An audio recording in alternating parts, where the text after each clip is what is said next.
PKPU, salah satunya itu PKPU pencalonan presiden dan wakil presiden, dan satu lagi PKPU pengusuran. Jadi sebagai informasi awal, Bapak Ibu, kemungkinan metode dua panel itu akan tetap digunakan. Jadi nanti pada saat pengusuran, KPU akan tetap menggunakan metode dua panel. Alasannya adalah untuk mempercepat proses rekapitulasi, penghitungan dan rekapitulasi suara, lalu untuk hal-hal yang berkaitan dengan salinan BA. Kalau kemarin kan kenapa proses rekapitulasi itu sampai subuh, malah sampai berganti hari, itu lamanya pada saat penyerahan BA. Jadi BA yang sudah C1 itu yang sudah ditulis diisi itu harus disalin ulang oleh anggota KPPS. Nah, nanti rencananya itu akan difotokopi. Jadi salinannya tidak manual, difotokopi atau menggunakan bantuan Sirekap. Kalau Bapak Ibu yang pernah sebelumnya ada di Bawaslu, lalu pada saat Pilkada 2020 kemarin itu mengalami pelaksanaan Pilkada 2020 kemarin. Nah, di Pilkada 2020 kemarin itu KPU menggunakan aplikasi yang namanya Sirekap. Nah, Sirekap ini nanti akan digunakan di pemilu 2024 nanti. Nah, namun kemarin pada saat uji publik pembahasannya hanya digunakan untuk penyerahan salinan BA. Jadi nanti salinan BA selain ada yang hard copy, di fotokopi, nanti juga ada yang soft copy, itu di scan melalui barcode. Itu mengantar sedikit, izin saya masuk ke materi. Nah, pertama mungkin Bapak Ibu sudah sangat hafal dengan dua undang-undang ini. Pertama Undang-Undang 7, kedua regulasi ini. Pertama Undang-Undang 7 tahun 2017 terkait dengan pemilihan umum, lalu yang kedua adalah Perbawaslu 5 tahun 2022 terkait dengan pengawasan penyelenggaraan pemilihan umum. Nah, Bapak Ibu, Perbawaslu nomor 5 tahun 2022 ini kalau bisa itu sudah di luar kepala. Karena bagaimanapun terkait dengan pelaksanaan teknis pengawasan kita akan berpatokan selalu pada Perbawaslu 5 ini. Ini sedikit siapa yang mengawasi pemilu secara hierarkis itu Bawaslu, mulai dari DAI sampai dengan pengawas TPS. Lalu secara tingkat demokrasi itu adalah rakyat atau masyarakat, warga negara Indonesia sebagai pelaku utama dalam pemilu. Mungkin Bapak Ibu juga sudah tahu juga masyarakat atau rakyat yaitu pemilih itu merupakan salah satu elemen pemilu. Maka secara tingkat demokrasi pengawasan penyelenggaraan pemilu itu dilakukan oleh masyarakat. Mungkin sudah disampaikan oleh teman saya tadi, oleh Mas Nurdin, bahwa ada yang namanya pengawasan partisipatif. Nah, itu salah satu hal yang dilakukan oleh Bawaslu untuk ibaratnya memberi wadah kepada masyarakat untuk ikut andil serta dalam proses pengawasan penyelenggaraan pemilu. Ini tugas dan wewenang Bawaslu. Mungkin Bapak Ibu nanti bisa baca. Ini ada di Undang-Undang 7 tahun 2017. Tugasnya apa saja, wewenangnya apa saja. Bisa pikir Bapak Ibu sudah sangat paham terkait dengan tugas dan wewenang Bawaslu ini. Nah, apa itu pengawasan? Pengawasan adalah kegiatan mengamati, mengkaji, memeriksa dan menilai proses penyelenggaraan pemilu sesuai dengan peraturan perundang-undangan. Jadi yang kita lakukan pertama kali adalah ketika melakukan pengawasan, memastikan apakah proses penyelenggaraan pengawasan itu sesuai dengan prosedur yang ada di regulasi. Salah satunya adalah di peraturan KPU. Kalau misalnya tahapan yang sedang diawasinya tahapan pencalonan misalnya, apakah pelaksanaan penyelenggaraan tahapan pencalonan entah DPR, DPD, DPRD provinsi atau kabupaten kota sesuai dengan regulasi yang ada. Jadi berkaitan dengan ketaatan prosedur. Lalu siapa yang mengawasi? Untuk pengawasan itu dilakukan oleh Bawaslu RI, provinsi, kabupaten kota, kecamatan, kelurahan desa, dan luar negeri, panwaslu luar negeri untuk yang ada di luar negeri, dan juga pengawas TPS untuk di tingkat TPS. Tujuannya adalah memastikan terselenggaranya pemilu secara langsung, umum, bebas, rahasia, jujur, adil, dan berkualitas, serta dilaksanakannya peraturan perundang-undangan mengenai pemilu secara menyeluruh. Yang kedua, mewujudkan pemilu yang demokratis.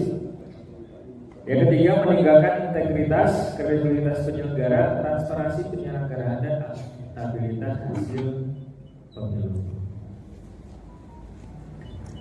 Elemen kunci pengawasan pemilu itu ada 5, Bapak Ibu. Yang pertama berkaitan dengan paradigma pengawasan, yaitu cara berpikir yang utuh, tidak parsial, memandang rangkaian proses sebagai sebuah kesatuan. Jadi seluruh tahapan penyelenggaraan pemilu itu berkaitan, mulai dari yang pertama kemarin pendaftaran partai politik sampai nanti di akhir tahapan pemungutan penghitungan suara. Itu semuanya berkaitan. Misalnya contohnya DPT itu berkaitan dengan logistik, kebutuhan logistik, dan juga nanti akan berkaitan dengan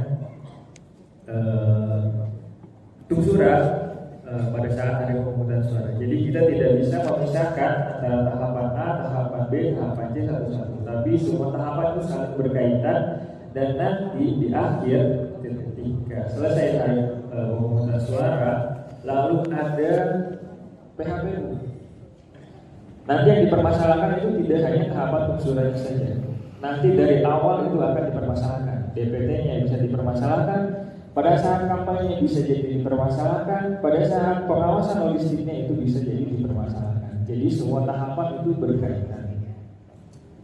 Lalu yang kedua adalah fokus pengawasan. Fokus pengawasan diletakkan berdasarkan potensi kerawanan yang paling berdampak pada terganggunya penyelenggaraan pemilu. Nah, mungkin Bapak Ibu sudah mendapatkan materi terkait dengan indeks kerawanan pemilu, di mana setiap daerah itu kerawanannya pasti berbeda-beda. Yang ada di Sumatera berbeda kerawanannya dengan ada di Jawa, begitu pun yang di Jawa akan berbeda kerawanannya yang dengan yang ada di timur sana, seperti Maluku dan juga di Papua.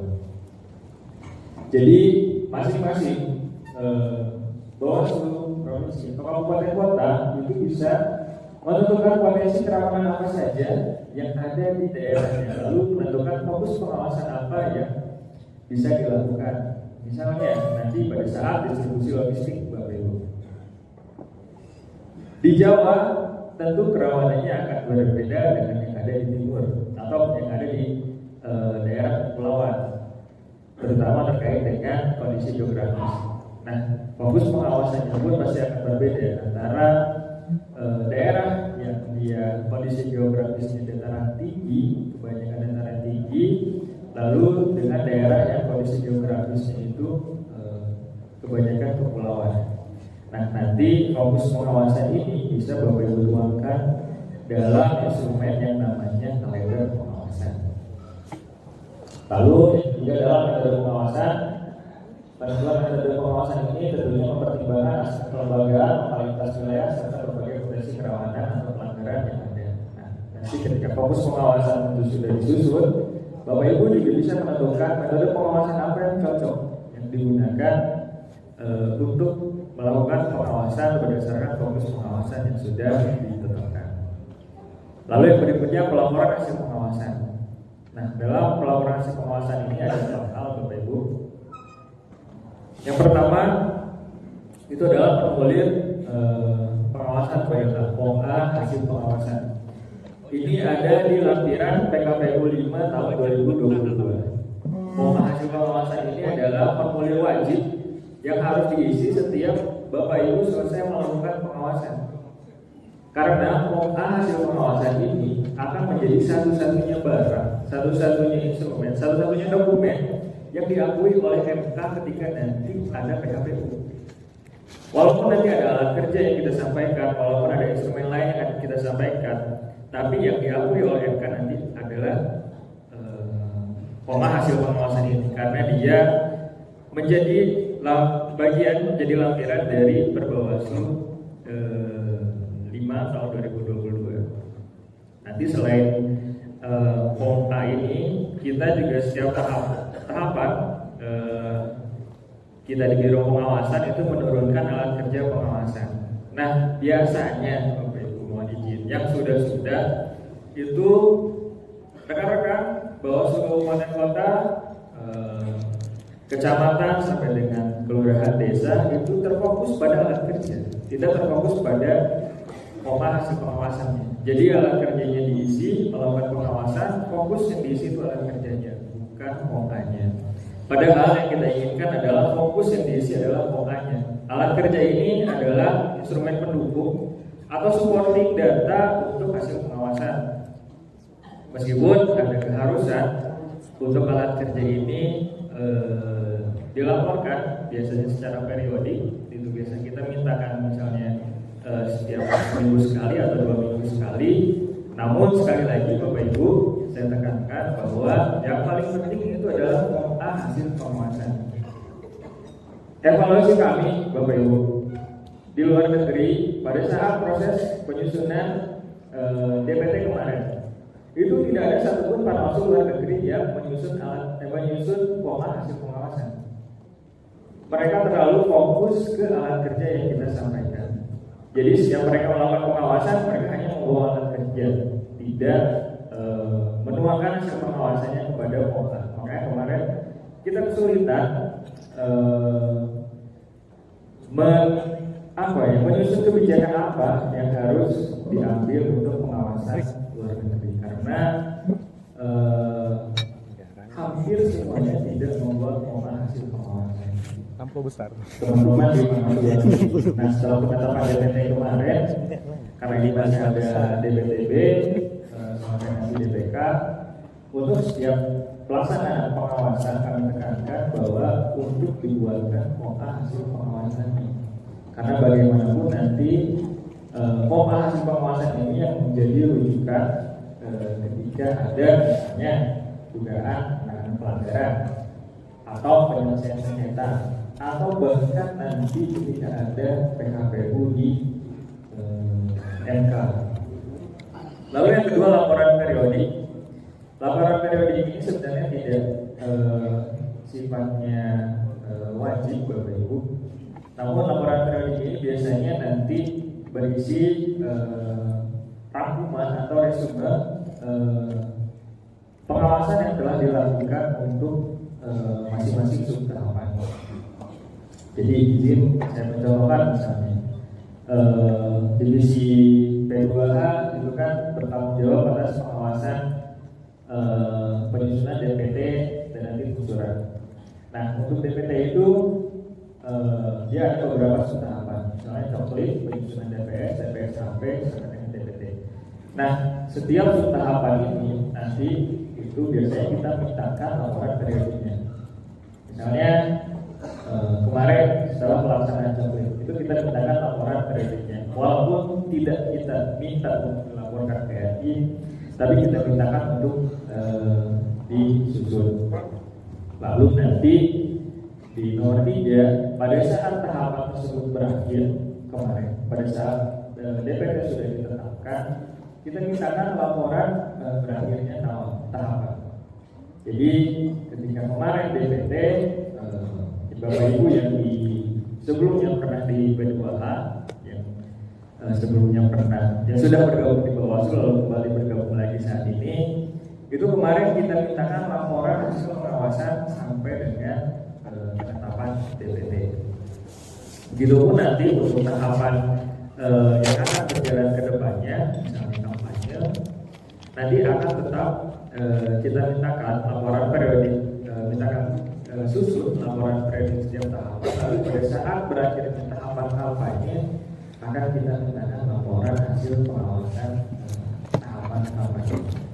Lalu yang terakhir adalah laporan hasil pengawasan. Nah, ini laporan secara menyeluruh, secara komprehensif, mulai dari pengawasan tahapan yang pertama kali, Bapak Ibu.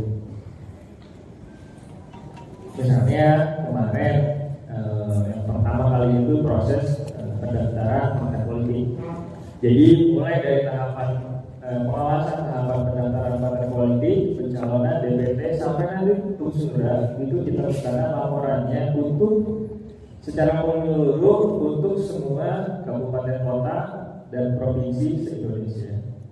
Nanti biasanya ini kita gunakan ketika proses penyelenggaraan pemilu sudah selesai, terlepas apakah nanti akan ada PHPU atau tidak.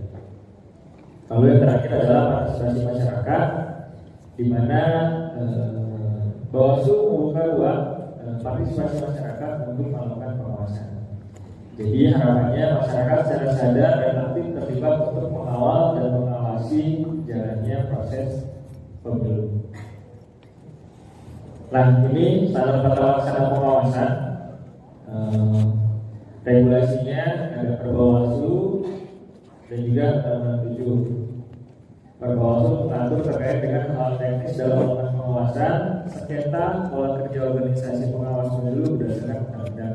Lalu di bawahnya nanti ada turunan MOU, ada Juklak dan Juknis.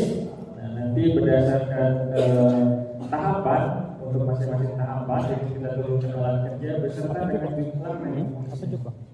Jadi pengawasan tahapan kampanye akan berbeda, pengawasan tahapannya ketika akan berbeda pengawasannya dengan tahapan yang lainnya. Nanti itu kan kita buatkan Juklak dan Juknisnya beserta panduan dan juga alat kerjanya. Lalu ada kesepahaman, lalu ada buku panduan. Buku panduan ini kalau 2019 kemarin saya tidak salah itu adalah buku panduan pengawasan untuk PTPS. Lalu yang terakhir adalah surat edaran atau instruksi pelaksanaan pengawasan. Nah, jadi untuk surat edaran dan instruksi ini jangan ibaratnya. Nanti Bapak Ibu jangan kaget. Misalnya banyak surat edaran yang akan kita turunkan, banyak surat instruksi yang tiba-tiba misalnya keluar ketika di tengah-tengah pelaksanaan tahapan. Karena ini kita sesuaikan dengan perkembangan regulasi. Jadi sore kemarin untuk tahapan DPT misalnya, PKPU-nya sudah keluar, lalu ada perubahan PKPU. Nah, untuk merespon hal tersebut biasanya kita buat surat edaran atau kita buat surat instruksi. Selain itu ada hal-hal yang di luar di luar pengawasan yang sifatnya prosedur. Biasanya itu untuk teknis pengawasannya, pelaksanaan pengawasannya kita turunkan menggunakan surat instruksi kedua. Jadi surat edaran biasanya kita turunkan untuk merespon perubahan regulasi yang ada, perubahan regulasi oleh KPU. Lalu surat instruksi biasanya kita lakukan untuk hal-hal yang bersifat teknis yang dia di luar yang berkenaan dengan pengawasan tahapan yang bersifat prosedur. Misalnya kemarin terkait dengan pemilih di TPS lokasi khusus. Nah, standar kontrol pengawasan itu ada 4, Bapak Ibu. Yang pertama, kalender pengawasan. Kalender pengawasan adalah rencana kegiatan pengawasan yang disusun penanggung jawab pengawasan.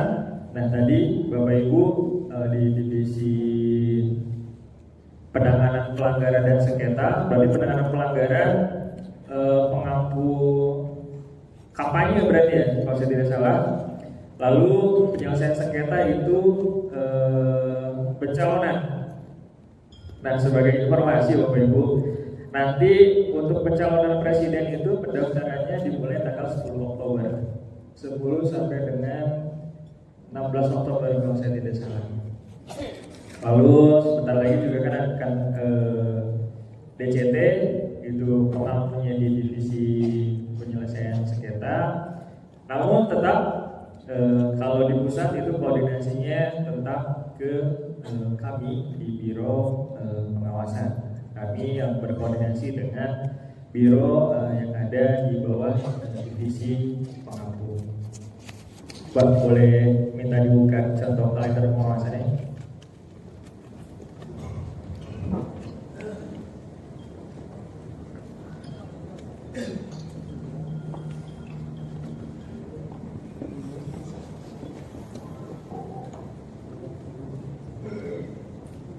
Semalam nggak kemana-mana kan? Di kamar. Di kamar. Baik aja. Boleh di Baik kan? Pergi dia. Oke. Nah, kelihatan nggak Bapak Ibu? Kamar aja. Kecil ya. Nah, ini nanti bisa di share oleh teman-teman media. Ini adalah contoh kalender pengawasan. Ini saya pakai yang waktu Pilkada 2017 kemarin sebagai contoh. Jadi setiap tahapan itu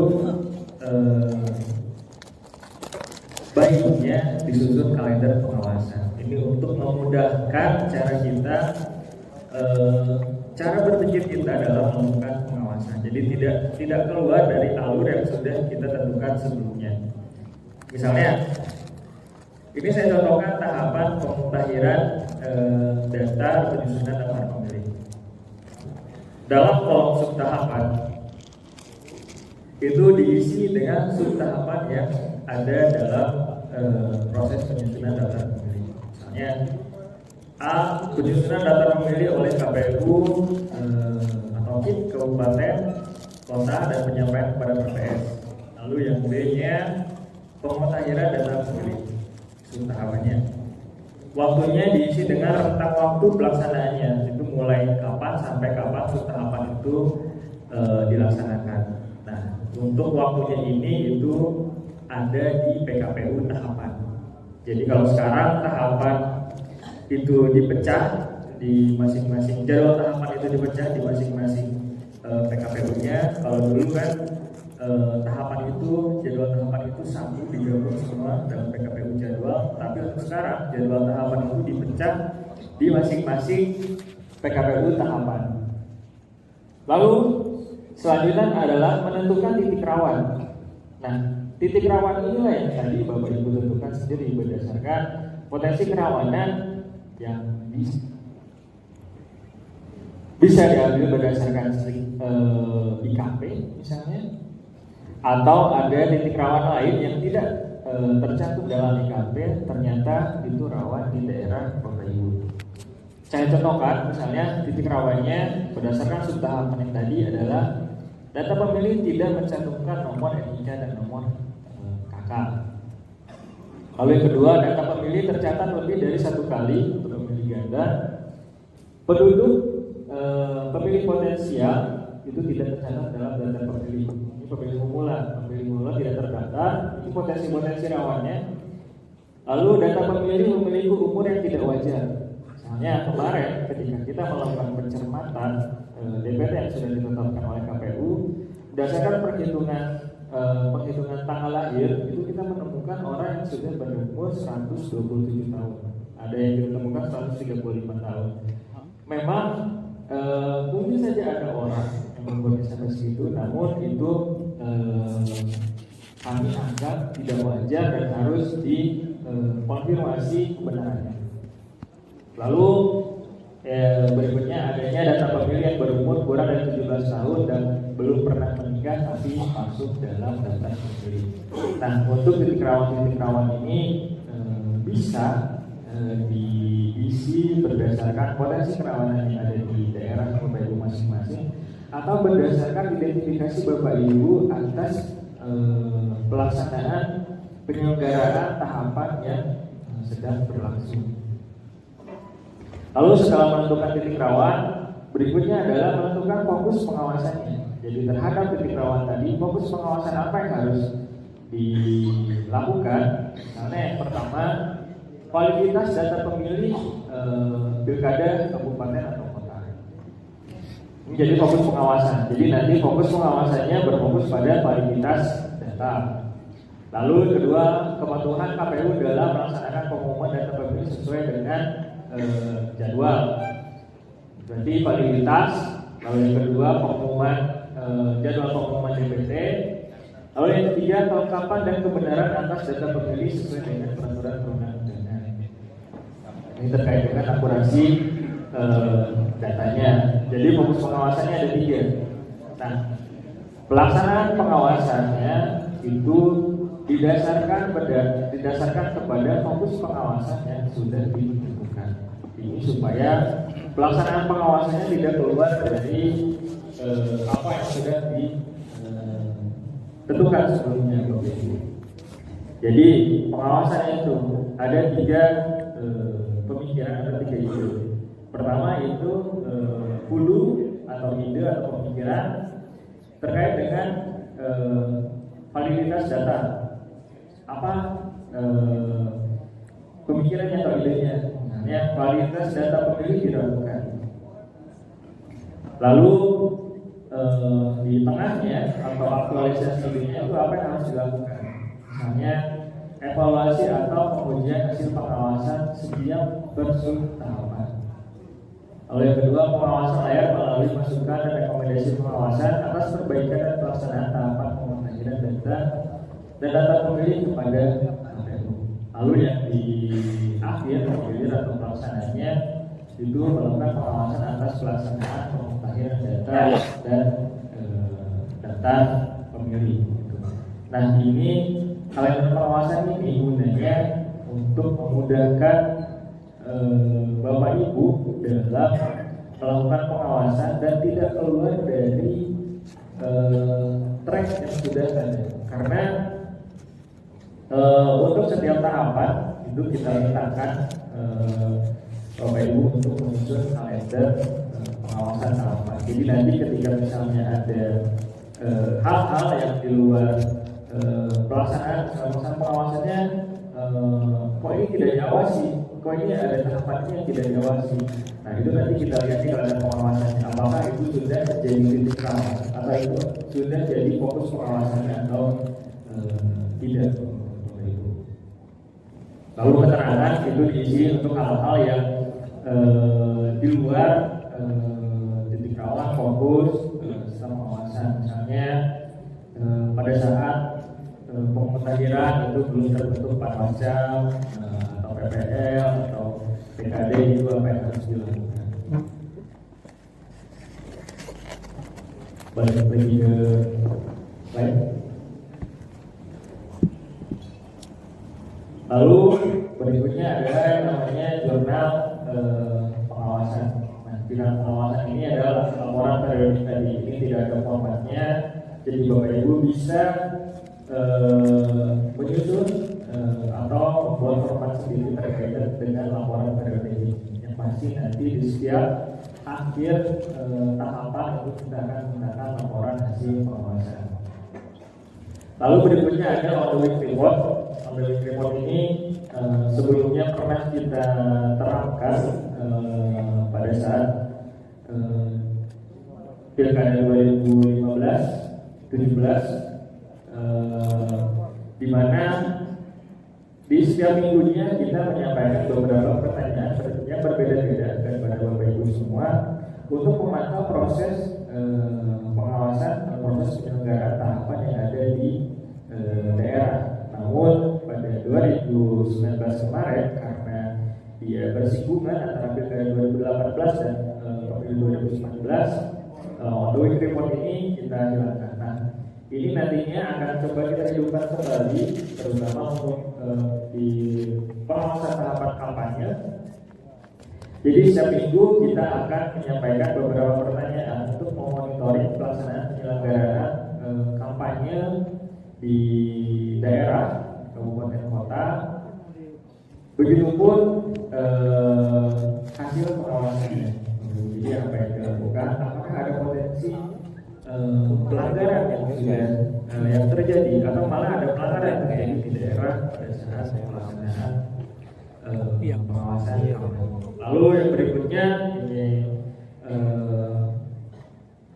ada supervisi dan monitoring. Ini saya pikir tidak perlu saya jelaskan lebih jauh. Ibu sudah sangat paham terkait dengan supervisi dan monitoring. Ini adalah bentuk pendampingan dan penguatan kepada jajaran pengawas pemilu dalam fungsinya melaksanakan pengawasan tahapan pemilu atau pemilihan.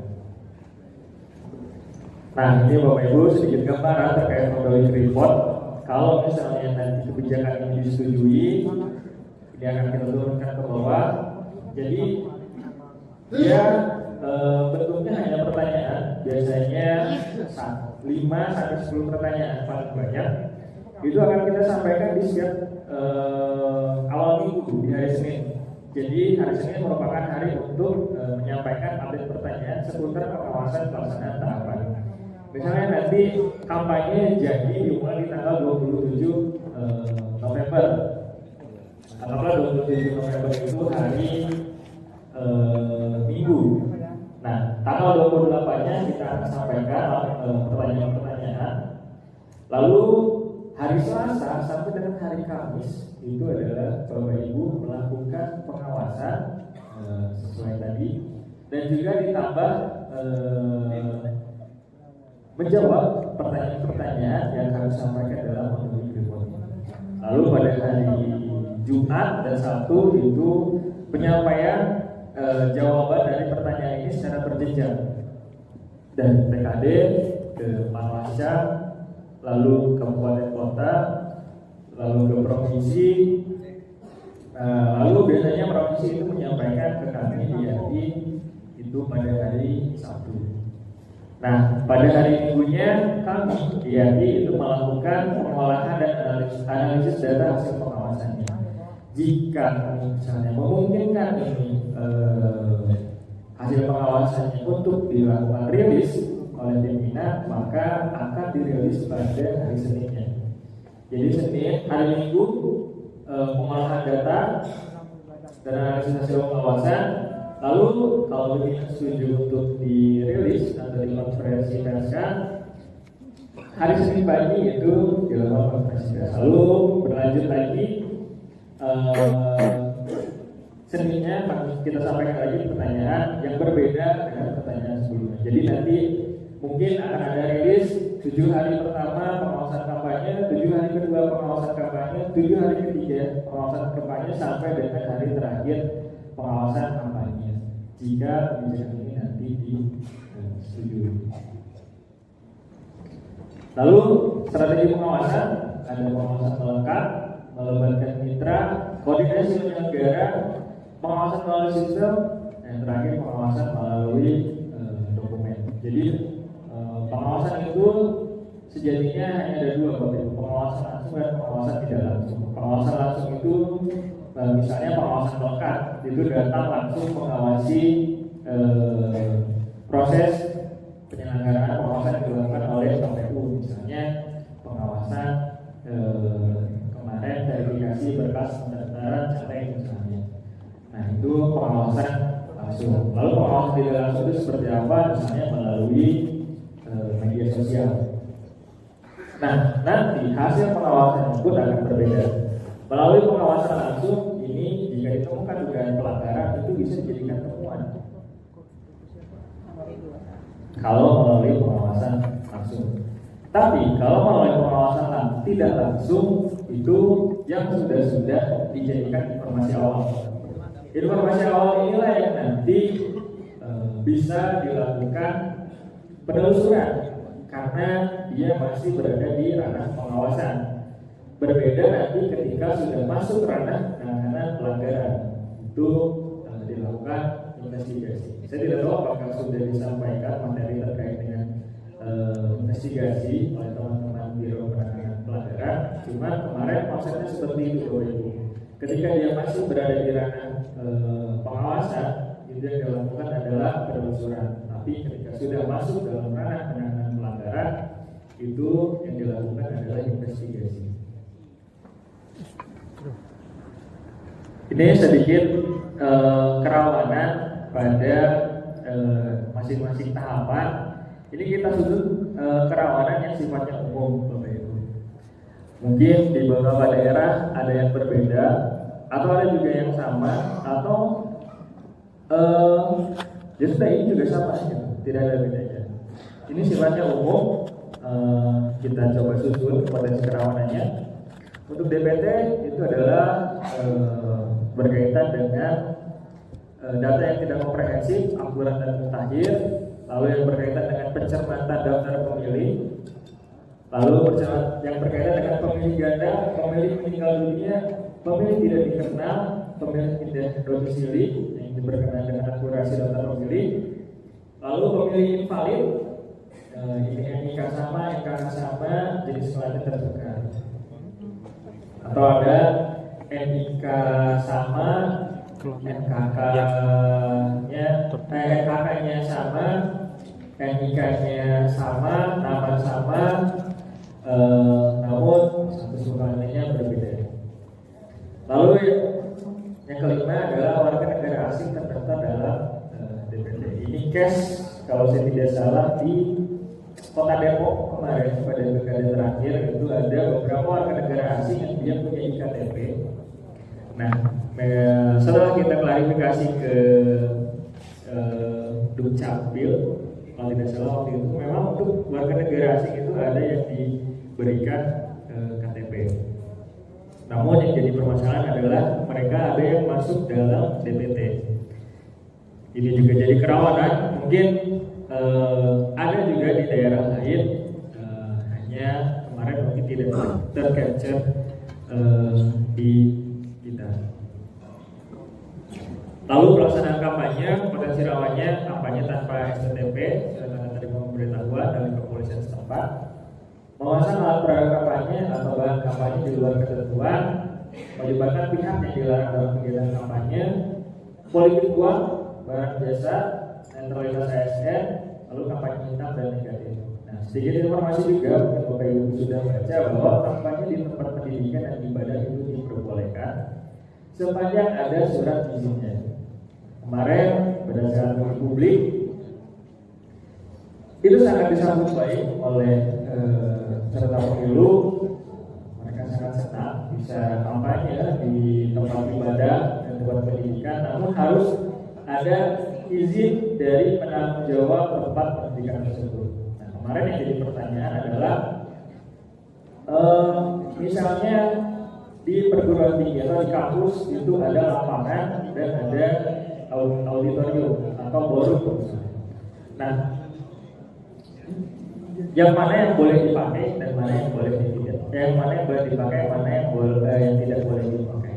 Kemarin penjelasan KPU adalah tempat manapun itu bisa dipakai sejauh ada izin, sepanjang ada izin.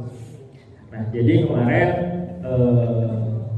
supaya tidak berpotensi terjadinya pelanggaran, nanti KPU akan sampai menindakkan terkait dengan pengurusan izin dan siapa yang boleh mengeluarkan izin untuk pelaksanaan kampanye. Dan itu kita mintakan juga izin tersebut ditembuskan kepada pengawas pemilu sesuai tingkatan. Kalau misalnya dia di provinsi, tingkat provinsi ditembuskan ke Bawaslu provinsi. Kalau misalnya dia tingkat kabupaten kota, itu izinnya ditembuskan ke Bapak Ibu semua di Bawaslu kabupaten kota. Lalu berkaitan dengan pelaporan dana kampanye, nah ini PKPU dana kampanye juga sudah terbit, Bapak Ibu, kalau tidak salah itu baru pagi ini sudah diterbitkan. Kerawanannya adalah potensi penyalahgunaan sumber daya negara dan asing sebagai modal kampanye, tidak patuhan pelaporan kampanye, dana kampanye, laporan dana kampanye tidak benar, manipulasi laporan dana kampanye, formalitas pelaporan dan audit dana kampanye. Memang untuk dana kampanye ini sebenarnya sama seperti sebelum-sebelumnya, hanya pada prosedur kepatuhan pelaporan saja. Di kalau saya tidak salah di 2017 atau 2018 kita pernah meminta data aliran transaksi beberapa kepala daerah yang mencalonkan diri itu kepada PPATK.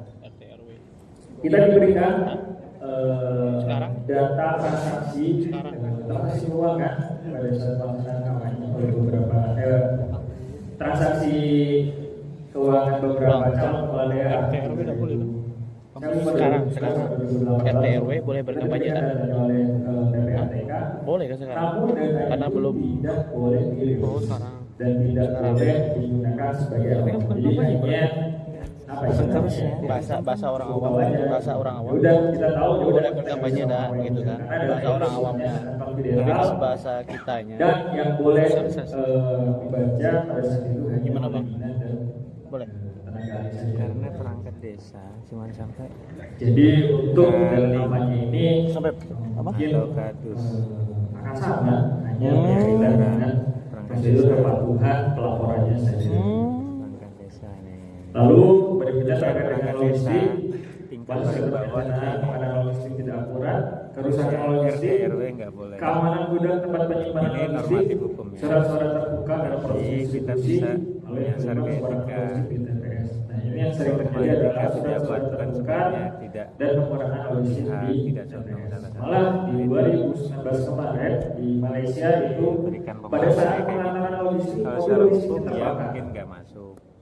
Mobil logistiknya terbakar, Tapi kan secara etika pejabat. lalu itu jadi Walaupun permasalahan pada saat pemungutan suara di luar negeri. Nah, kalau baik di dalam negeri di Indonesia sendiri permasalahannya kemarin itu berkenaan dengan pengantaran logistik untuk daerah-daerah yang berada di kepulauan. Jadi dia pakai perahu, terus berhari-hari pengantarannya dari logistiknya kena cipratan air laut, gitu logistiknya rusak, ada beberapa yang sobek.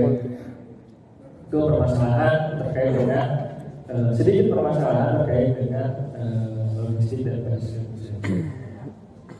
Nah lalu berikutnya adalah pemungutan suara dan penghitungan hasil Tapi nanti ada yang suara. lain yang membahas. Ini ada kampanye di masa tenang, di masa tenang. Honorer C6 tidak ada distribusi, ini nanti namanya mungkin akan berubah tidak C6, kalau tidak salah itu di C pemberitahuan namanya. Honorer C tidak pemberitahuan tidak terdistribusi, ketidakpatuhan prosedur pemungutan suara oleh KPPS, kesalahan pemberian surat suara bagi pemilih yang tidak memilih. Jadi untuk tidak memilih itu kan tidak semua Ada namanya LKD. jadi pemilihan yang bisa memilih. Lalu ada netralitas penyelenggara dan yang terakhir kesalahan penghitungan atau pencatatan dalam formulir C1 hologram dan C plat. Ini juga nanti namanya berubah menjadi C1 lagi. Nah, lalu tambahan permasalahan kita lagi adalah adanya TPS lokasi khusus. Ini kan lembaga desa. Mungkin Bapak Ibu di daerahnya ada TPS lokasi khusus. Nah, ini akan jadi permasalahan tersendiri. Itu apa aja? Bagaimana perlakuan untuk pemilih-pemilih yang ada di TPS lokasi khusus? Kalau PKPU untuk surat yang uji publik kemarin, ini boleh saya tampilkan nggak sedikit ya terkait punya kawas PKPU yang uji publik? Enggak terdetek. Kalau saya bacain aja ya Bapak Ibu, ini terutama terkait dengan TPS lokasi khusus, karena tidak ada pengaturan lebih lanjut di TPS lokasi khusus ini, terutama yang dia jika terjadi PSU itu akan seperti apa? Jadi di TPS lokasi khusus itu ada beberapa ketentuan terkait dengan pemilih yang dapat menggunakan hak pilihnya. Yang pertama, dia bisa memilih pasangan calon presiden dan wakil presiden, itu sudah pasti. Lalu yang kedua, dapat memilih calon anggota DPR apabila pindah memilih ke kabupaten kota lain dalam satu provinsi dan dalam satu daerah. Jadi ketika dia pindah ke kabupaten kota lain, masih dalam satu provinsi dan masih dalam satu daerah, itu dia bisa memilih. Tapi ketika dia sudah tidak meskipun dalam satu provinsi tapi sudah beda dapil, itu dia tidak bisa memilih untuk DPR. Lalu untuk DPD bisa memilih apabila kita memilih ke kabupaten kota lain dalam satu provinsi. Jadi kalau sudah pindah antar provinsi itu sudah tidak bisa memilih lagi. Lalu untuk anggota DPD provinsi bisa memilih apabila pindah memilih ke kabupaten kota lain dalam satu provinsi dan dalam satu dapil. Dan untuk DPRD kabupaten kota, Bapak Ibu, apabila pindah memilih ke kecamatan lain dan dalam satu kabupaten kota dan dalam satu dapil. Jadi kalau dia pindah memilih antar kecamatan misalnya, tapi kecamatannya itu tidak lagi dalam satu dapil, itu dia tidak bisa memilih untuk DPRD kabupaten kota. Nah, untuk hal ini nanti Bapak Ibu semua akan kami mintakan untuk melakukan identifikasi. Pemilih-pemilih DPTB, sebelumnya kita sudah turunkan alat kerja sebelum Bapak Ibu bergabung. Kita sudah turunkan alat kerja pendanaan terkait dengan pemilih DPTB. Sebagai persiapan, apakah nanti mereka bisa menggunakan hak pilihnya secara menyeluruh atau tidak? Nah, nanti tentu identifikasi yang dilakukan berdasarkan PKPU tadi. Namun kemarin itu masih sifatnya uji publik, sementara gambarannya seperti itu, Bapak Ibu. Nah, jadi permasalahan lagi adalah di PKPU tersebut tidak diatur terkait dengan bagaimana jika di TPS lokasi khusus itu ada dugaan pelanggaran atau hal lain yang menyebabkan terjadinya pemungutan atau penghitungan suara ulang. Kalau misalnya PSU pemungutan suara ulang, itu apa yang harus dilakukan? Apakah ada jaminan orang-orang yang pindah pemilih tersebut akan tetap berada di situ atau tidak? Misalnya pada saat hari pemungutan suara ulang, itu belum diatur belum ada aturannya di PKPU yang diuji publikan kemarin. Kita tidak tahu apakah nanti akan ada surat edaran mendadak dari KPU atau ada juknis turunannya terkait dengan pemilih di lokasi khusus ini. Karena sampai sekarang untuk pemilih di lokasi khusus ini juga belum ada teknis turunannya bagaimana proses penyusunan data pemilihnya, padahal kemarin sudah lewat dan sudah ditetapkan untuk DPTB. Nah ini kalau Bapak Ibu mengikuti, kita selama ini terlalu fokus pada ketersediaan data yang ada. Sedangkan mulai tahapan Verpol, pencalonan sampai dengan DPT yang sudah berlalu kemarin, itu kita sama sekali tidak memiliki data. Kita sama sekali tidak diberikan data apapun oleh KPU, baik oleh KPU maupun Kemendagri, entah itu DP4, entah itu DPB, entah itu data hasil sinkronisasi DP4 dengan DPB, entah itu data bahan coklit, bahkan sampai dengan data DPT, itu kita hanya diberikan nama, alamat, umur, dan jenis kelaminnya saja. Nah, untuk data elemen data lengkapnya kita tidak diberikan. Lalu kita mencoba bergeser membangun paradigma pengawasan baru, bahwa pengawasan selama ini terlalu fokus pada ketaatan pelaksanaan prosedur, sehingga sangat bergantung pada ketersediaan dan akses data yang dimiliki oleh KPU. Jadi kita melakukan pengawasan tergantung pada akses yang diberikan oleh KPU. Lalu kita coba geser paradigma pengawasannya menjadi mengutamakan hal-hal yang sifatnya substantif tanpa mengesampingkan prosedur. Lalu adalah berikutnya penggalian sumber data antar partai. Jadi ketika kita tidak diberikan data oleh KPU, bukan berarti kita tidak melakukan pengawasan. Kita tetap melakukan pengawasan, lalu kita mencoba mencari sumber data alternatif lainnya. Misalnya kemarin pada saat penyusunan data pemilih, kita tidak diberikan data oleh KPU maupun Kemendagri. Kita kemarin mencoba melakukan audiensi bersama BKKBN.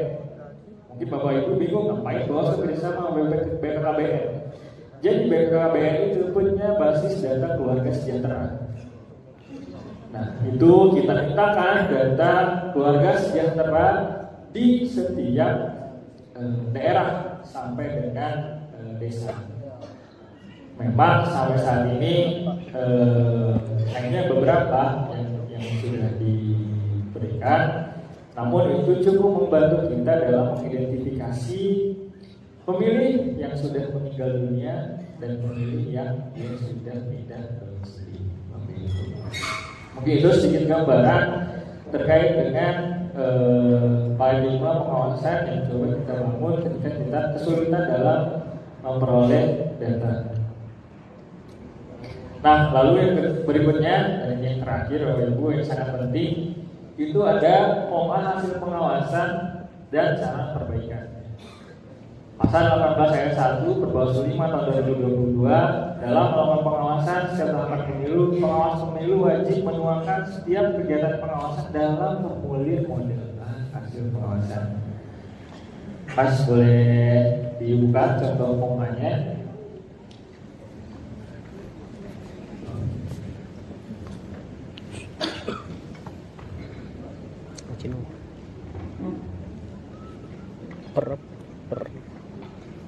Peraturan Nah, ini boleh pelanggaran lalu lintas.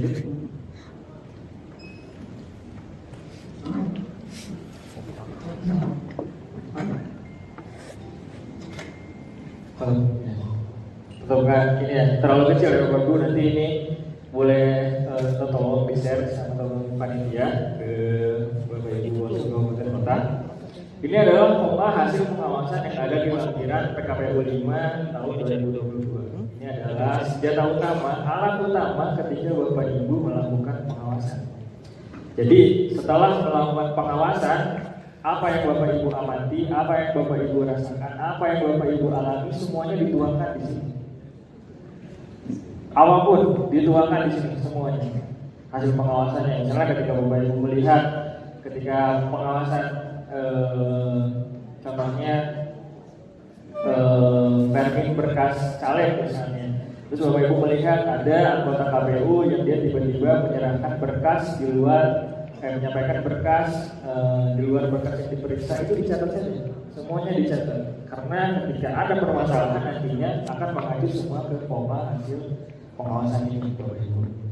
Nah, karena semua divisi itu juga mengampu pengawasan, jadi Bapak Ibu semua harus bisa diharapkan mampu mengisi forma ini, Bapak Ibu semua. Walaupun kami tahu di beberapa kabupaten kota mungkin ada yang stafnya satu divisi itu sampai 21, cuma 2, cuma 3, tapi kami harapkan semua bisa mengisi forma ini, termasuk jajaran rekan staf di sekretariat.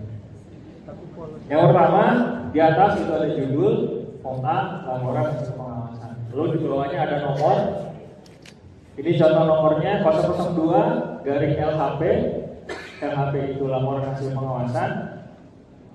Lalu PM titik 01.00. Lalu garing 03 garing 2023. Nomor yang pertama itu adalah nomor laporan diisi dengan format nomor urut laporan. Misalnya, jika nomornya ini ada nomor 125, berarti Bapak Ibu Bawaslu Kabupaten Kota, satu Bawaslu Kabupaten Kota itu sudah melakukan sebanyak 152 atau 155 kali pengawasan.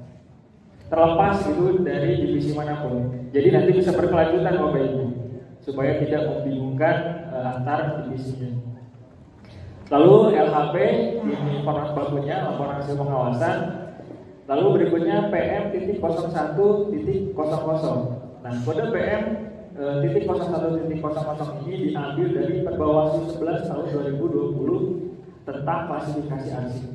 Jadi PM itu berkaitan dengan PM titik 01 itu berkaitan dengan terkait dengan teknis laporan hasil pengawasan. Nah, untuk 01.00 itu adalah RI. Nanti ke bawahnya ada lagi untuk kabupaten kota, kalau saya tidak salah itu 0102 atau 0103. Lalu di bawahnya data pengawas pemilihan. Yang pertama itu huruf A, tahapan yang diawasi diisi dengan tahapan atau subtahapan yang diawasi. Misalnya, ini saya contohkan karena saya di divisi B2A, itu pengawasan penyusunan DPS atau pengumuman DPS atau penyusunan DPS HP. Nah, di bawah Ibu misalnya di penanganan pelanggaran nanti terkait dengan tahapan kampanye. Tahapan yang dilakukan, yang diawasi misalnya pelaksanaan kampanye. Lalu kampanye apa yang dilakukan? Kampanye rapat umum, dalam pengawasan, atau kampanye terbatas misalnya, atau pertemuan terbatas misalnya yang diawasi. Itu dicatat di atas ini. Yang diawasinya itu apa? Lalu yang B-nya nama pelaksana tugas pengawasan dan jabatan. Ini diisi dengan orang-orang yang melakukan pengawasan sesuai dengan surat tugas yang dikeluarkan. Jadi misalnya di surat tugasnya melakukan pengawasan kampanye itu ada 5 orang. Diisi 5 orang di sini Bapak Ibu. Sesuai dengan surat tugasnya, lalu jabatannya apa saja. Nah ini misalnya tadi teman saya Wendy itu jabatannya staf, lalu saya menjadi jabatannya staf dari organisasi pengawasan pemilu. Nah begitu pun nanti Bapak Ibu semua sesuai surat tugas yang mengawasi misalnya ada berapa orang, ada 3 orang misalnya, 1 orang anggota dan 2 sekretariat. Nah yang 2 sekretariat ini apa? Apakah dia kasubag, apakah staf, itu dijabarkan di sampingnya. Lalu yang C itu nomor surat perintah tugas, diisi dengan nomor surat perintah tugas yang menjadi dasar melaksanakan atau melakukan pengawasan. Nah ini untuk Bawaslu Kabupaten Kota dia punya format penomoran sendiri. Nanti diisi nomor surat tugasnya berdasarkan surat tugas yang ditandatangani misalnya oleh Ketua Bawaslu Kabupaten Kota. Lalu berikutnya alamat diisi dengan alamat kantor. Bapak Ibu semua alamat kantornya ada di mana, itu diisi di sini. Lalu yang kedua kegiatan pengawasan, bentuknya misalnya pengawasan langsung, itu diisi dengan pengawasan langsung jika Bapak Ibu melakukan pengawasan langsung atau pencermatan dokumen misalnya dilakukan jika pengawasannya melakukan pencermatan dokumen. Lalu tujuannya diisi dengan tujuan melakukan pengawasannya itu apa? Misalnya melakukan pengawasan terhadap penyusunan DPSHP di luar negeri. Lalu apa tujuannya? Adalah memastikan akurasi, validitas dan segala macam. Lalu berikutnya adalah sasaran. Nah ini diisi dengan objek, sasaran, pelaksanaan pengawasan dan fokus pengawasan. Nah, bisa contohkan misalnya kemarin itu objek pengawasannya KPU RI, lalu fokus pengawasannya adalah penyesuaian prosedur dalam penyusunan DPSHP, lalu berikutnya adalah penggunaan SIDALI.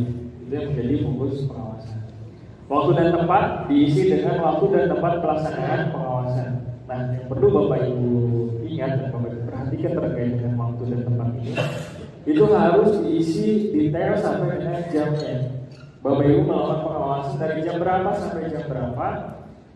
Hasil pengawasan yang dituangkan di sini adalah hasil pengawasan yang Bapak Ibu peroleh dalam rentang waktu pengawasan yang Bapak Ibu lakukan.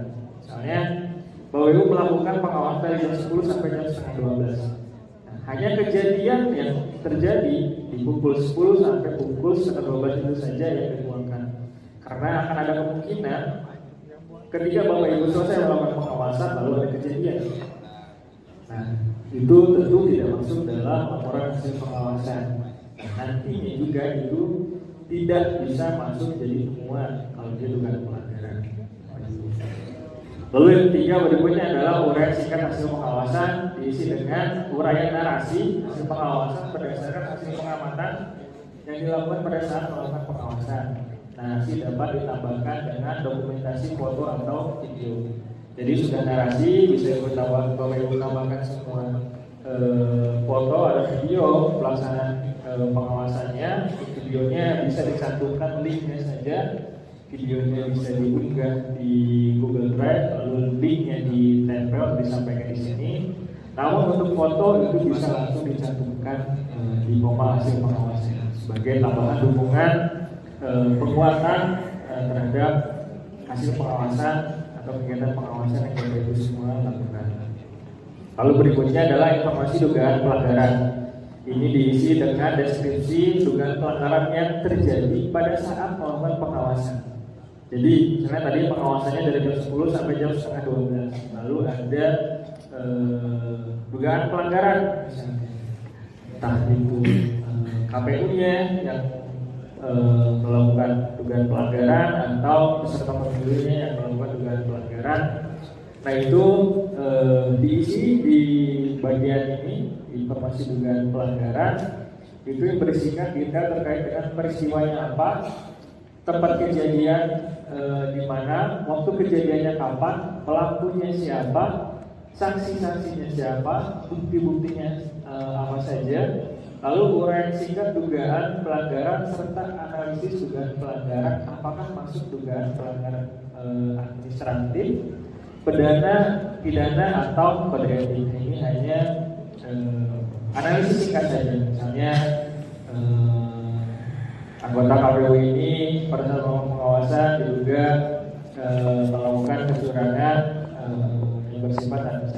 misalnya. Hanya singkat seperti itu Bapak Ibu, karena nanti ini juga akan dibahas oleh Oma ini, karena dia nanti bisa berujung pada temuan, dan temuan itu nanti diputuskan di pleno apakah temuan atau tidak. Karena ketika sudah jadi temuan tentu akan kembali ke ranah dugaan pelanggaran.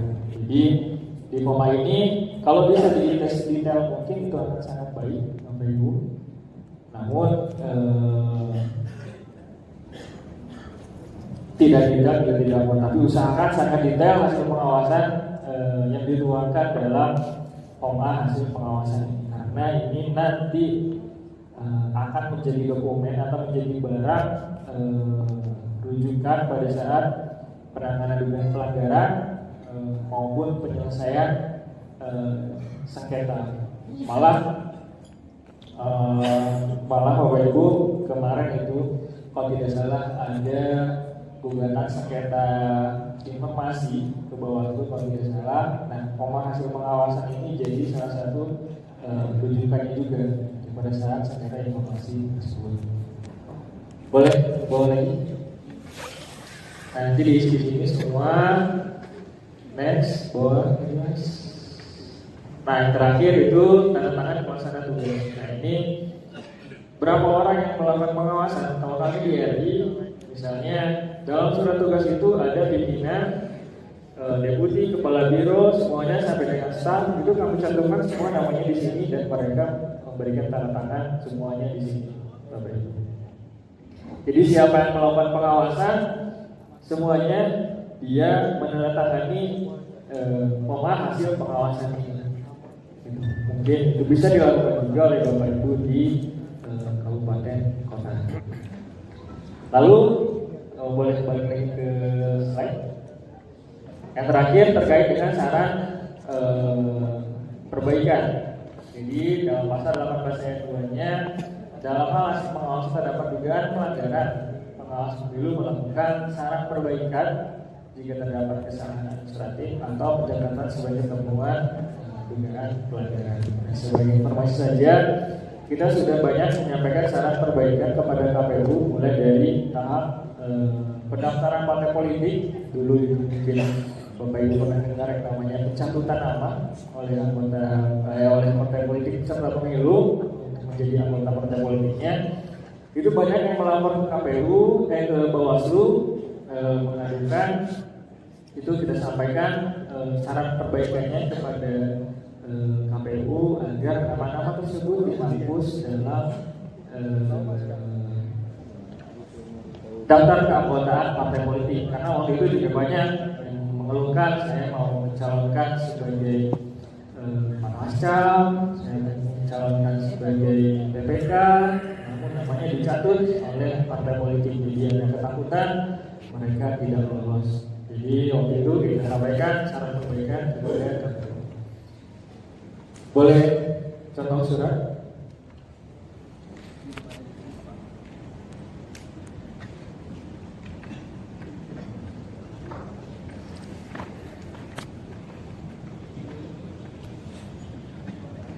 Nah, jadi Bapak Ibu ini contoh surat saran perbaikan yang kita sampaikan ke KPU ini terkait dengan hasil pengawasan penyusunan daftar pemilih kemarin sebelum penetapan setelah penetapan DPT kalau saya tidak salah. Ini mungkin nanti sama kalau suratnya di atas seperti apa. Lalu pertama ada dasar hukumnya, yang berikutnya. Lalu kita jabarkan hasil pengawasannya seperti apa, hasil pengawasan kita itu seperti apa dalam surat ini. Next. Nanti terakhir di bawahnya itu apa yang ingin kita sampaikan, saran perbaikan apa yang ingin kita sampaikan berdasarkan hasil pengawasan tersebut. Apakah ini misalnya KPU memperbaiki atau melakukan pencermatan kembali atau melakukan penghapusan, misalnya tadi nama-nama yang dicatut oleh partai politik atau seperti apa. Jadi sebenarnya saran perbaikan ini sangat sederhana, Bapak Ibu. Lalu selain tertulis juga ada kata sering saran perbaikan yang disampaikan oleh teman-teman Bawaslu di daerah itu secara lisan. Jadi selain saran perbaikan yang sifatnya tertulis, ada juga saran perbaikan yang sifatnya lisan. Jadi kalau istilahnya ketika saran perbaikan secara lisan tidak diindahkan, baru disampaikan saran perbaikan secara tertulis. Nah, lalu bagaimana ketika saran perbaikan secara tertulis ini tidak juga diindahkan oleh KPU?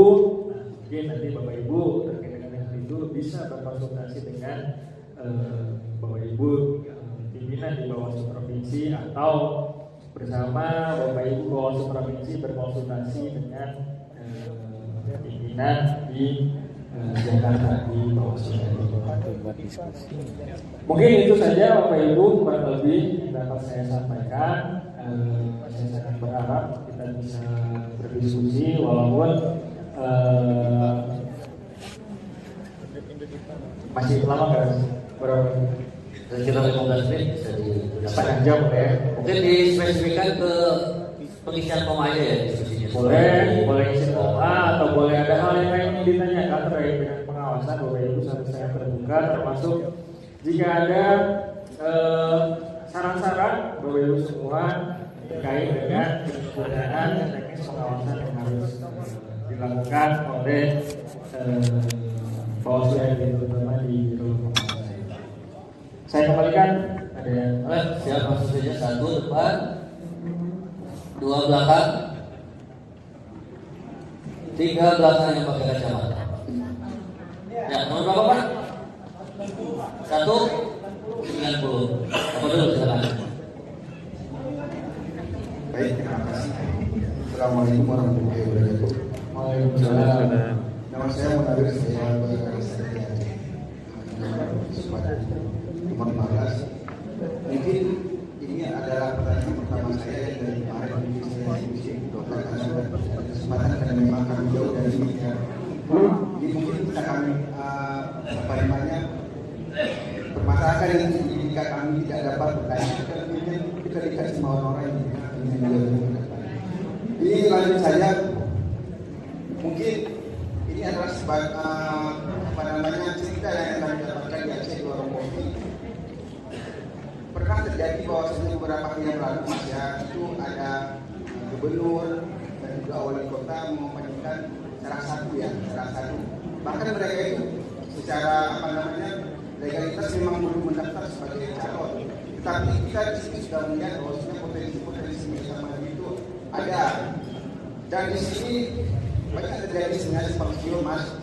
Mulai dari tahapan ini percepat, itu kan kita bisa menilai banyak persepsi masyarakat yang menyebut bahwasanya ini ada upaya struktural apa namanya memanfaatkan kesempatan dan dirinya dalam kekuasaan itu berupaya untuk mempercepat karena memang apa namanya struktural pemerintahan itu bersama di Indonesia. Kita tidak bisa memilih Mas bahwasanya itu adalah administrasi masyarakat dan kita sebagai Bawaslu merasa sakit sebenarnya ketika masyarakat di luar bertanya bagaimana kasus seperti ini kita bisa menjawab Mas.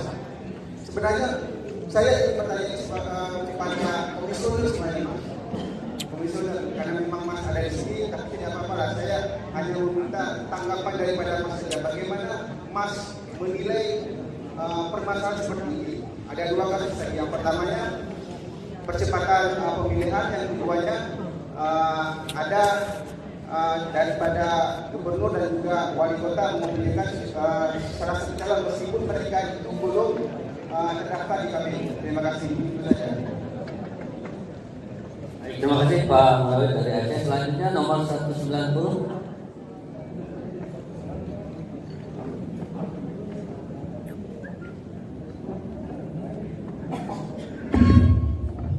Ya, baik, terima kasih banyak. Sebelumnya memperkenalkan diri, nama saya Supriyadi, Bawaslu Kabupaten Belu Utara, Provinsi Sulawesi Selatan. Tadi nomornya 190. Ini saya singkat saja Pak, untuk menghabiskan waktu. Yang pertama tentu kami mengapresiasi, sangat berterima kasih banyak atas materinya. Saya kira terkait mekanisme teknis pengawasan ini sangat penting bagi kami dalam rangka melaksanakan tugas dan fungsi kami ke depan. Nah, tadi saya kira sudah disampaikan terkait bagaimana bentuk-bentuk strategi pengawasan, termasuk gambaran-gambaran tentang potensi kerawanan yang terjadi di tahapan-tahapan pemilu ke depan ini. Nah, saya coba spesifik Pak, yang akan kita hadapi ke depan ini adalah tahapan kampanye. Nah, di tahapan kampanye saya kira ada hal yang saya kira penting menjadi perhatian kita bersama. Ini terkait tentang potensi kerawanan di tahapan tersebut. Jadi seperti sama-sama kita ketahui bahwa ini kan hampir semua peserta pemilu ini, termasuk tentu juga masyarakat, ini kan betul-betul mengoptimalkan fungsi-fungsi media sosial ini dalam melaksanakan kampanye itu. Nah, sehingga harapan kami sebenarnya ada strategi yang kemudian itu secara detail itu ada petunjuk dari Bawaslu RI terkait bagaimana kita menyusun atau mendesain strategi untuk meminimalisir atau mencegah potensi-potensi masalah di hal ini.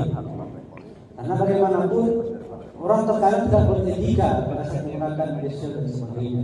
Sehingga kalau ini kemudian tidak jadikan atensi khusus, maka ini bisa berdampak terhadap bagaimana kualitas pelaksanaan di tahapan itu sendiri. Yang pertama, kemudian yang kedua, ini tadi sempat kami diskusi dengan teman-teman, termasuk sesuatu ini terkait penyampaian Bapak ini bahwa di laporan form A itu Pak, khususnya yang bertanda-tangan itu kan tadi Bapak sampaikan ini biasanya di Bawaslu RI itu semua yang mengawasi tugas itu bertanda-tangan. Tetapi selama ini yang terjadi itu biasanya pimpinan, komisioner atau yang bertanggung jawab yang bertanggung jawab di proses pengawasan itu. Kalau memang ternyata yang harus bertanda-tangan, karena ini yang memang agak teknis, mohon mungkin dijelaskan adakah dasar regulasi bagaimana. Setidaknya ada penyamaan perilaku tindakan di seluruh jajaran sehingga ini tidak menjadi potensi masalah. Saya kira itu saja yang dapat kami sampaikan. Wabillahi taufiq warahmatullahi wabarakatuh. Waalaikumsalam warahmatullahi wabarakatuh. Selanjutnya untuk pertanyaan ketiga nomor 246.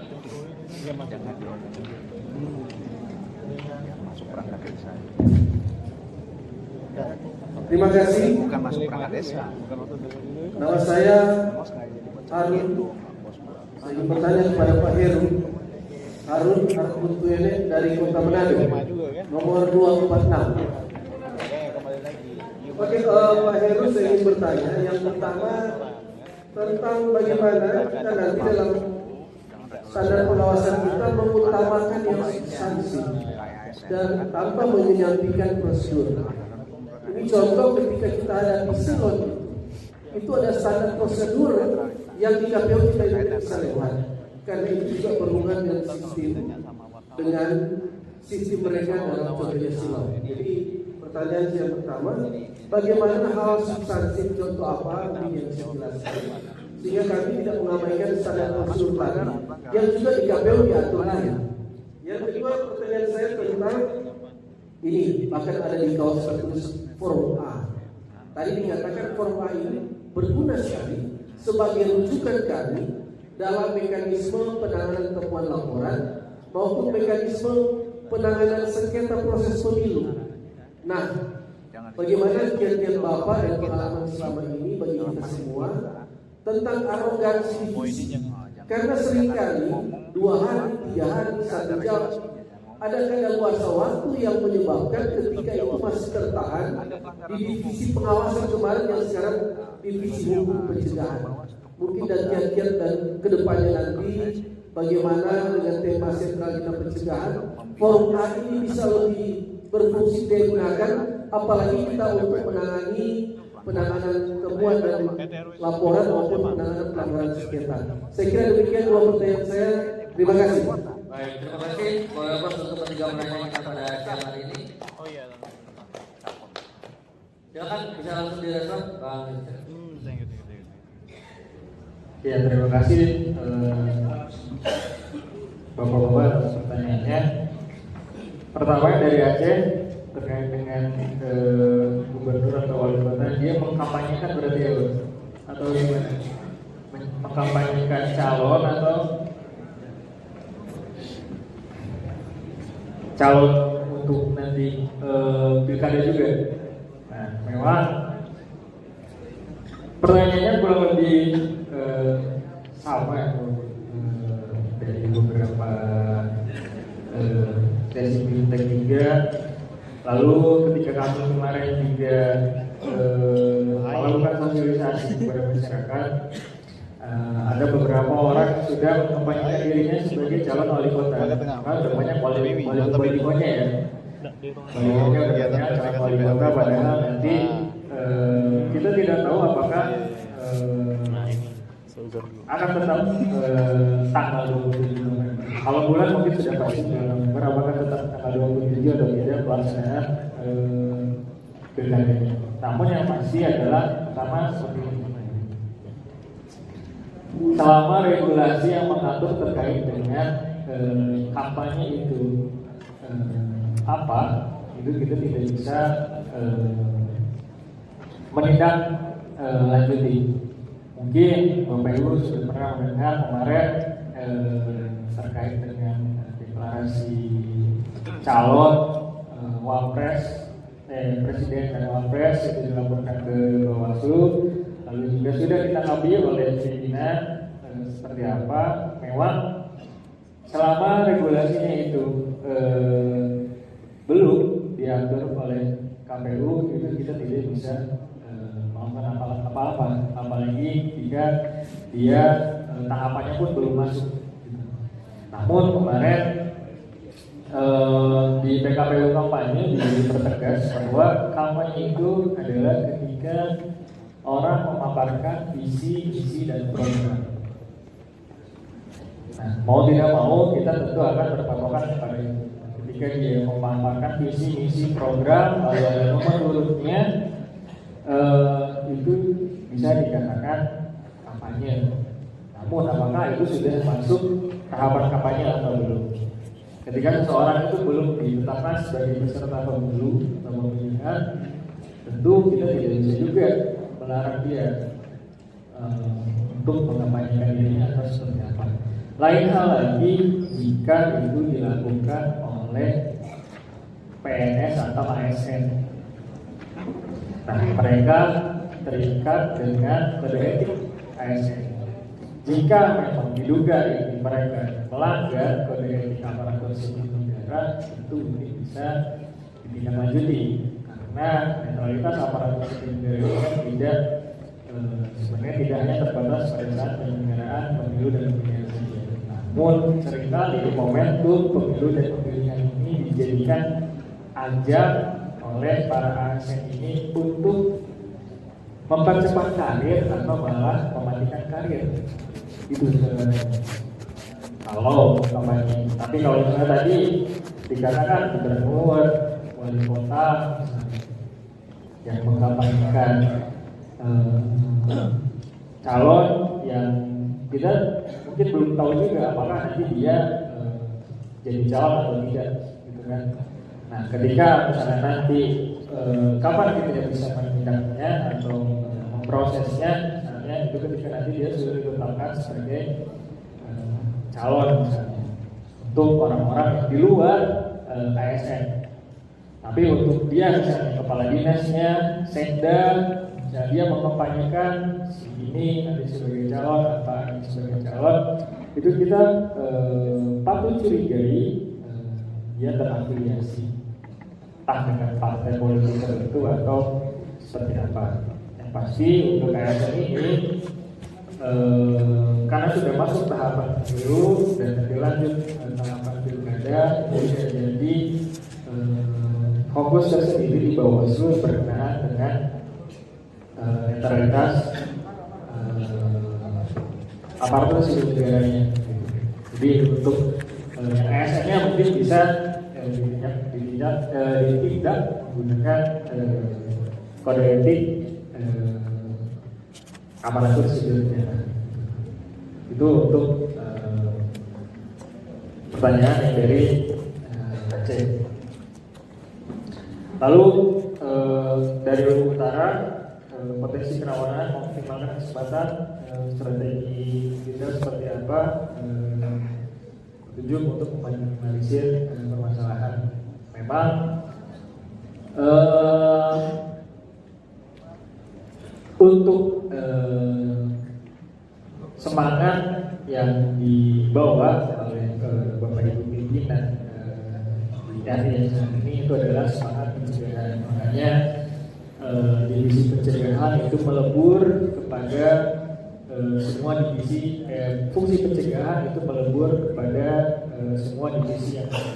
Jadi semua divisi yang ada dari tingkat pusat sampai dengan kabupaten kota, kecamatan juga, mungkin itu sama-sama melakukan pengawasan.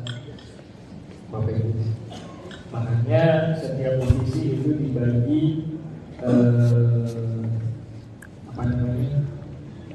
pengampu tahapannya. Memang jika yang sebelumnya itu belum pernah melakukan pengawasan, itu mungkin akan kebingungan bagaimana melakukan pengawasan. Cuman yang sedang digaungkan, ditekankan saat ini itu berkaitan dengan optimalisasi fungsi pencegahan yang ada, karena semangatnya adalah untuk meminimalisir adanya potensi penanganan pelanggaran maupun sengketa, meskipun kita tidak bisa mencegah orang untuk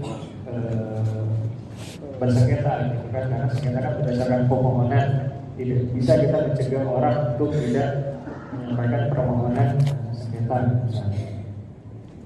Nah itu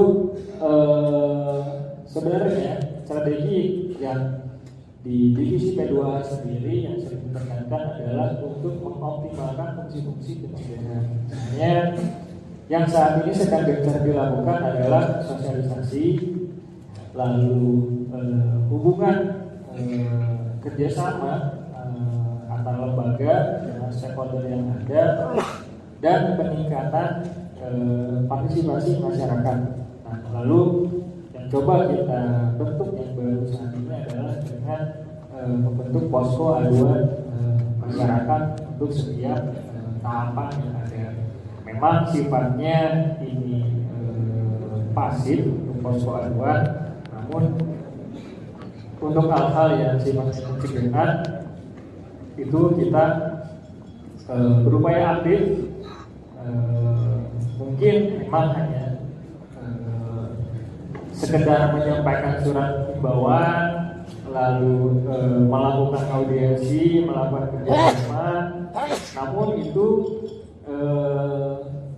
hal yang kita coba fokuskan, terutama menjelang pelaksanaan kampanye bulan November nanti. Jadi sekarang kita lebih mengutamakan kepada fungsi-fungsi pencegahan seperti memberikan himbauan, meskipun seringkali himbauan kita tidak diindahkan oleh peserta pemilu, namun kita juga mencoba untuk melakukan kerjasama dengan stakeholder yang ada. Misalnya untuk kampanye nanti kita sedang mencoba melakukan penjajakan kerjasama dengan Satpol PP. Jadi di tingkat pusat kita sudah mencoba melakukan audiensi dengan Dirjen Pol PP.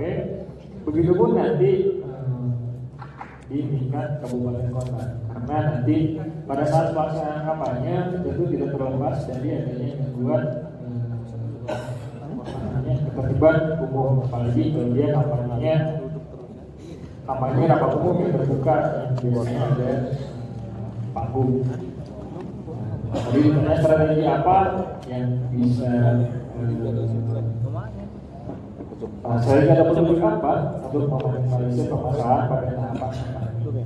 Strateginya adalah mengoptimalkan fungsi pencegahan.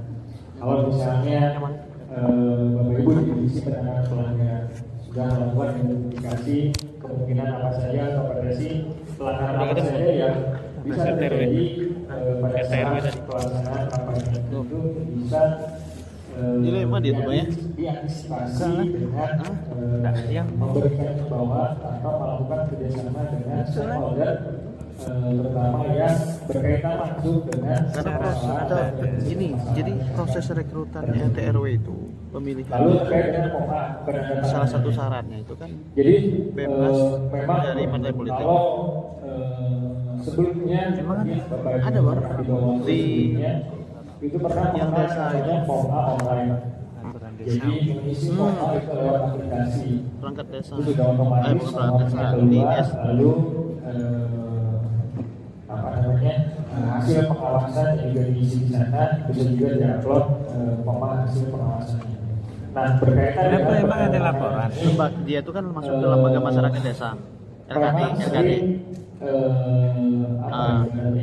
Di situ sering ada keengganan ada poinnya. ketika orang-orang melakukan pengawasan ini tidak Pembentukannya itu mau menandatangani rekrutannya itu tidak boleh berafiliasi dengan ya, partai politik, otomatis yang kan melakukan bukan pengawasan itu anggota aktif. sekretariat. Itu Tidak ada pimpinannya. Nah, dia terutama sekretariat ini enggan untuk melakukan penandatanganan Yang dilarang itu pelibatan mereka Namun, dalam kami caleg. tekankan bahwa Yuk, PRT. yang melakukan penandatanganan Aku minta tolong Kak cari ini ya, apa peserta kampanye nih 50 misalkan 50 orang. misalnya Itu pelibatan, kami contohkan kayak gitu, kemarin ketika kita melakukan pengawasan iya yang jadi yang ditanyakan itu kan politik apakah di boleh KPWRI. RT Di surat tugas itu melakukan ada surat kampanye. tugas mulai dari pimpinan sampai dengan jajaran sekretariat.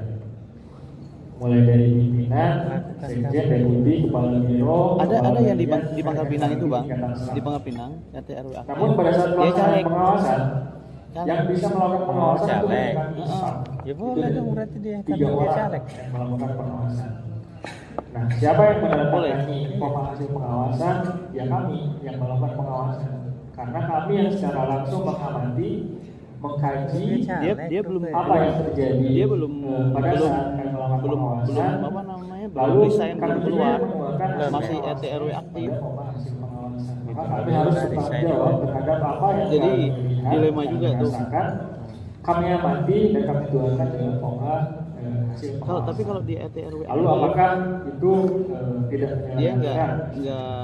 nggak anggota aktif partai, Ada tapi dia anggapan bahwa membantu pengawas pemilu itu proses adalah kampanyenya pimpinan. itu. Sedangkan Hidup sekretariat gitu itu kan. tidak. Sebenarnya tidak seperti Boleh itu. atau enggak tuh, Bang?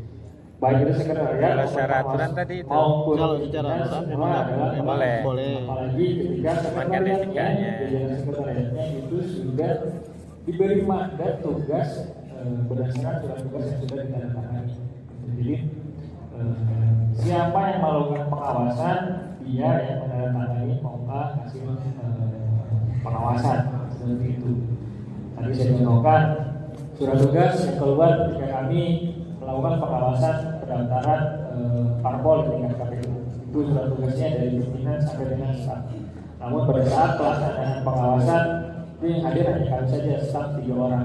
Apakah kami mintakan pimpinan untuk menandatangani? Tidak, karena pimpinan tidak ikut hadir. Karena mereka juga tidak tahu hasil pengawasan kami seperti apa. Jadi kami yang melakukan penandatanganan, namun memang hasil pengawasannya kami sampaikan kepada pimpinan seperti apa untuk mendapatkan arahan lebih lanjut di pelaksanaan pengawasan berikutnya itu harus seperti apa. Mungkin Bapak Ibu pernah dengar bahwa kita dibatasi waktu pengawasannya pada saat permit kemarin itu hanya dibatasi yang boleh masuk itu 2 orang ke dalam, lalu hanya dibatasi waktunya 12 menit pelaksanaan pengawasannya. Nah ini kan sekarang sedang dilaporkan di DKPP di sidang kode etik kemarin terkait dengan pembatasan waktu pengawasan yang hanya kita diperbolehkan masuk mengawasi selama 15 menit dari total keseluruhan pelaksanaan verifikasi administrasi yang dilakukan oleh KPU dari jam 8 pagi sampai dengan jam 6 sore. Itu kita hanya diberikan 3 sesi. Satu sesi kita hanya 15 menit.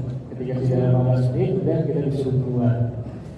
Nah, itu semua kita tuangkan dalam hasil pengawasan.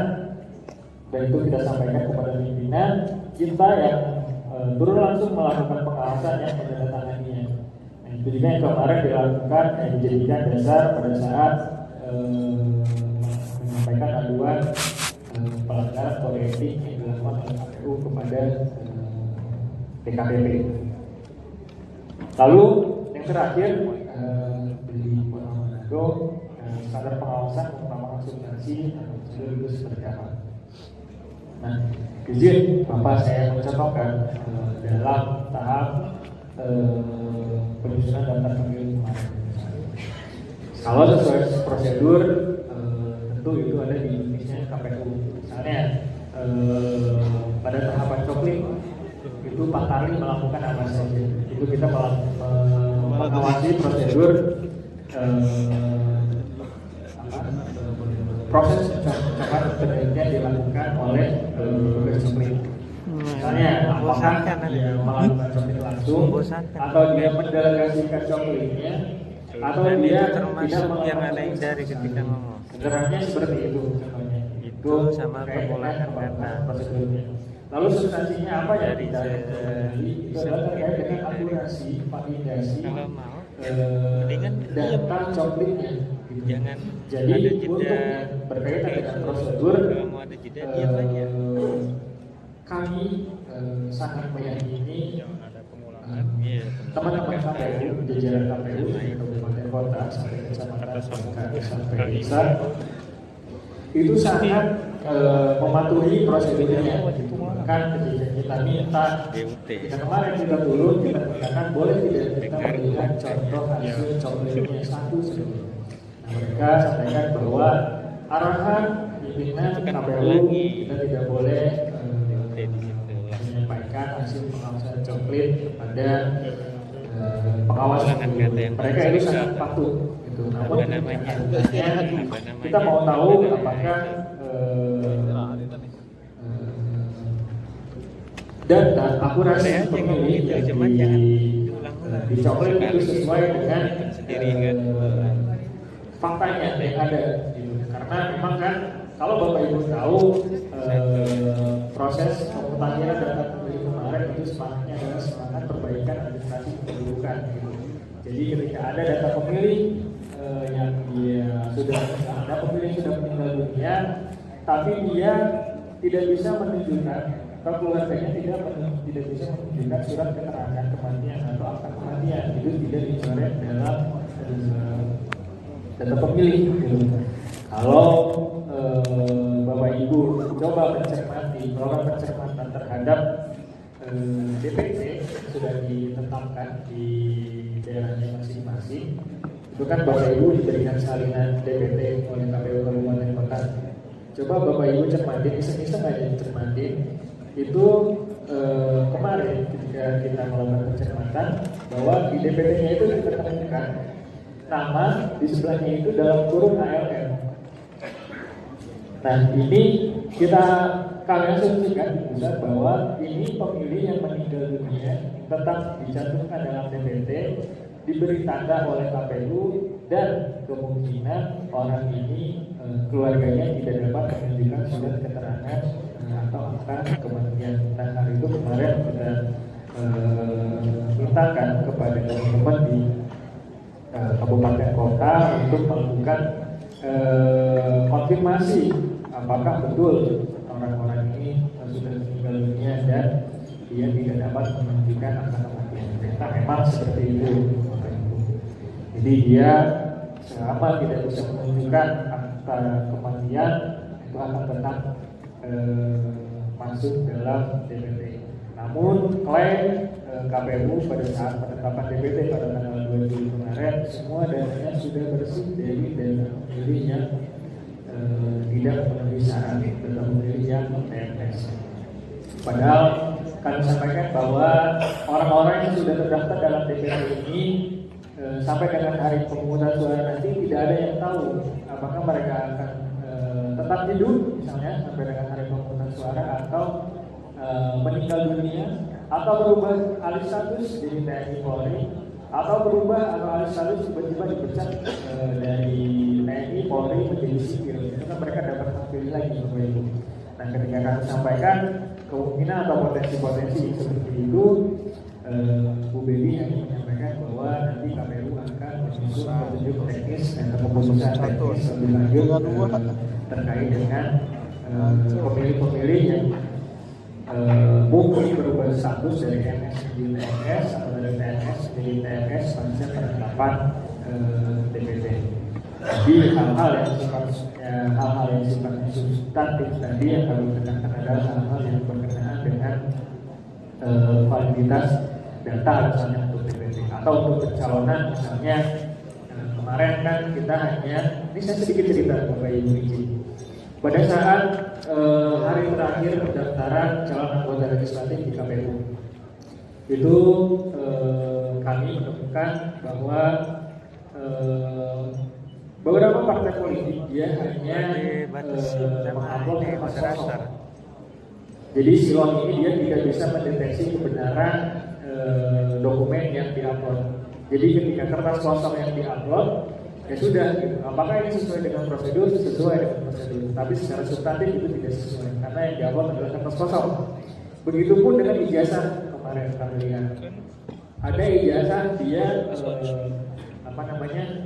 buram fotonya. Kita tidak tahu apakah ini orang bersangkutan atau tidak. Secara prosedur apakah itu sesuai? Itu sesuai karena yang diperintahkan hanya mengupload ijazah saja. Namun secara substantif ini akan berpotensi menjadi permasalahan di kemudian hari ketika misalnya ijazah ini palsu atau ijazah ini tidak ditandatangani oleh orang atau lembaga yang berwenang untuk menandatanganinya. Nah, tentu nanti ketika potensi permasalahan ini ada, larinya akan kemana Bapak Ibu? Kalau nggak ke penanganan pelanggaran, ya ke sengketa. Nah, itulah mengapa kami tekankan kenapa tidak hanya pengawasan secara prosedural, tapi juga kepada hal-hal yang sifatnya substantif. Karena hal-hal yang sifatnya substantif, meskipun tidak mengesampingkan prosedural ini, nanti akan ada potensi berujung pada laporan pelanggaran dan juga sengketa. Nah, lalu bagaimana kiat-kiat saya kok ini cepat diisi? Memang pengalaman saya itu sejak dari awal di Bawaslu, sejak dari awal mengisi FOMA, yang paling sulit itu sebenarnya tidak sulit mengisi FOMA itu, hanya malas saja. Jadi misalnya ngawasin dari jam 8 pagi sampai jam 4 sore, capek kan? Sampai rumah ya udah lah, istirahat, tidur, lupa ngisi FOMA. Sebenarnya permasalahannya juga sulit, hanya malas saja. Cuma malas sebenarnya. Jadi kami tekankan kemarin pada saat kami mengadakan lomba luar negeri, kami tekankan kepada teman-teman Panwaslu yang ada bahwa FOMA ini diisi tepat ketika Bapak Ibu semua sudah selesai melakukan pengawasan, langsung diisi supaya tidak lupa, supaya tidak malas. Karena kalau sudah sampai rumah istirahat itu sudah lupa semuanya. Sudah lupa apa tadi yang dialami, apa yang dirasa, kecuali memang ketika pada saat melakukan pengawasan itu dicatat semuanya, entah itu di handphone atau di notes atau di catatan. Nanti bisa dituangkan di rumah dalam hasil pengawasan. Makanya salah satu materi yang disusun oleh teman-teman muslimat ini terkait dengan teknis pengisian FOA, karena itu tadi belajar dari pengalaman Panwaslu negeri kemarin yang hampir tidak mengisi, tidak membuat pengawasan. Kami harapkan Bapak Ibu semua, Bawaslu Kabupaten Kota itu pada saat selesai melakukan pengawasan, entah siapapun itu melakukan pengawasan, baik atau jajaran sebagai pengawasan, ketika selesai melakukan pengawasan, luangkan waktu sebentar untuk langsung mengisi FOA hasil pengawasannya. Jadi ketika nanti misalnya besok ada tiba-tiba dugaan laporan dugaan pelanggaran misalnya, FOMA-nya sudah ada, kita bisa langsung berpapakan pada FOMA. Jadi FOMA-nya bisa langsung jadi. Jadi kalau ditanya kiat-kiatnya seperti apa, Ibu, ya, menurut saya sih selesai langsung pengawasan langsung mengisi form A. Nah, kalau misalnya nanti Bapak Ibu punya kebijakan masing-masing, misalnya kalau hasil lakukan pengawasan pada hari ini pada tanggal 5, ya formanya minimal harus selesai jam 23.59 misalnya maksimal. Kalau tidak selesai 23.59 diberikan sanksi, misalnya tidak boleh ikut melakukan pengawasan lagi besoknya gitu.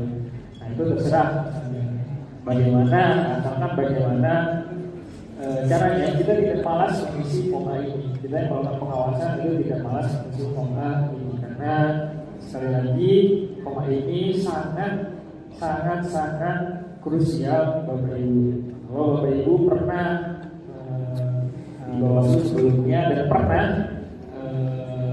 ikut PHPU di MK tahun 2019 kemarin, mungkin Bapak Ibu pernah merasakan bagaimana kita bersama-sama menyusun bersama dengan divisi hukum menyusun keterangan tertulis didasarkan pada form A.